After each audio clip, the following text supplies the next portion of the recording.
Economy को तो हमने अब समझ लिया, लेकिन इकोनॉमी को क्लासिफाई करने के लिए उसको साइज़ को पहचानना बहुत ज़रूरी है और इसी को हम कहते हैं जीडीपी यानी कि ग्रॉस डोमेस्टिक प्रोडक्ट। देखिए, साल भर में जितने भी गुड्स और सर्विसेज किसी एक कंट्री या रीजन में प्रोड्यूस होते हैं, उसका जो टोटल वैल्यू मनी में आता है यानी डॉलर्स में जो आता है, उसी को हम जीडीपी कहते हैं। यानी कि सारे ट्रांजैक्शंस होने के बाद कितना टोटल पैसा ट्रांजैक्शन में हुआ है, उसका हम अंदाज़ा लगाते हैं और इसी कैलकुलेशन को जीडीपी कहा जाता है। और जीडीपी हमें देता है आइडिया कि एक पर्टिकुलर इकोनॉमी कितने साइज़ की, कितनी बड़ी या छोटी है। और उसी साइज़ के हिसाब से कुछ क्वालिटीज़ हमारे सामने आएँगी, कुछ हम ऑब्ज़र्वेशंस लेंगे।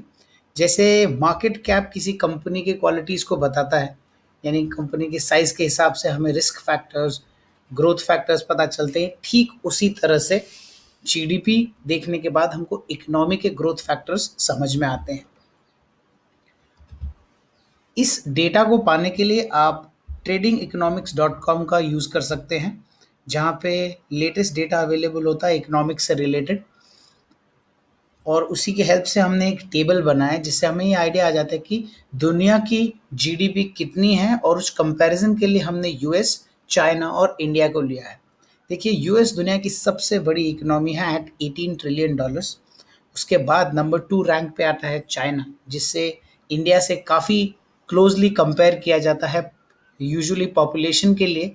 लेकिन अब ग्रोथ और डेवलपमेंट भी दोनों कंट्रीज़ में काफ़ी तेज़ी से चल रही है। लेकिन इंडिया जीडीपी के मामले में केवल 2 ट्रिलियन डॉलर्स पे ही है, यानी कि उसे काफ़ी लंबी लड़ाई लड़नी है चाइना तक पहुंचने के लिए और उससे भी आगे है यूएस का। लेकिन जिस तरीके से इंडिया में रिफॉर्म्स, ग्रोथ और डेवलपमेंट हो रहे हैं और पॉपुलेशन अगर आप इंडिया की देखेंगे तो यूएस से कहीं ज़्यादा है और चाइना के ऑलमोस्ट बराबर है। तो ये सब चीज़ों को मद्देनज़र रखते हुए ये अंदाज़ा लगाना गलत नहीं होगा कि इंडिया कल को एटलीस्ट चाइना या फिर यूएस तक पहुंच सकता है। ये कब होगा हालांकि कोई नहीं बता सकता, लेकिन अगर आप कंपैरिजन में देख रहे हैं तो वर्ल्ड की इकोनॉमी में सबसे इम्पोर्टेंट इकोनॉमी यूएस इकोनॉमी आ जाती है। टोटल वर्ल्ड इकोनॉमी 78 ट्रिलियन पे है और रैंकिंग के हिसाब से यूएस नंबर 1 है, चाइना नंबर 2 है और इंडिया नंबर 7 पे है। लेकिन पॉपुलेशन में इंडिया नंबर 2 पे है, चाइना नंबर 1 पे है और यूएस काफ़ी नीचे आता है। अब जीडीपी को जानने के लिए जीडीपी का ग्रोथ रेट भी समझना ज़रूरी है, यानी कि जीडीपी पिछले साल से इस साल कितना बढ़ा है या कम हुआ है। इससे हमें पता चलता है इकोनॉमी बढ़ रही है या घट रही है, और अगर बढ़ रही है तो किस स्पीड से, यानी कितनी तेज़ी से बढ़ रही है। और ये परसेंटेज चेंज जो है, इसी को हम जीडीपी ग्रोथ रेट कहते हैं।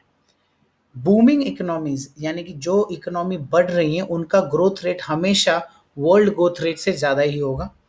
साथ ही साथ डेवलपिंग इकोनॉमीज जो कि बूमिंग इकोनॉमीज भी हो सकती हैं, उनका ग्रोथ रेट हमेशा फास्ट रहेगा कंपेयर टू डेवलप्ड नेशंस, यानी कि जो नेशंस या जो इकोनॉमीज ऑलरेडी काफ़ी बड़ी हो चुकी हैं, डेवलप हो चुकी हैं, उनका ग्रोथ रेट हमेशा थोड़ा स्लो रहता है। आइए एक और टेबल देखते हैं जिससे हमें इन लोग के ग्रोथ रेट का अंदाज़ा आता है।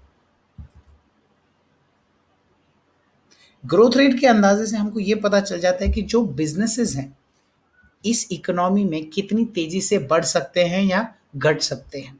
अगर इकोनॉमी तेजी से बढ़ रही है तो उसमें पाए जाने वाले बिजनेस भी तेजी से बढ़ेंगे, गुड्स और सर्विसेज ज़्यादा बिकेंगे, ज़्यादा प्रॉफिट होने के चांसेस हैं।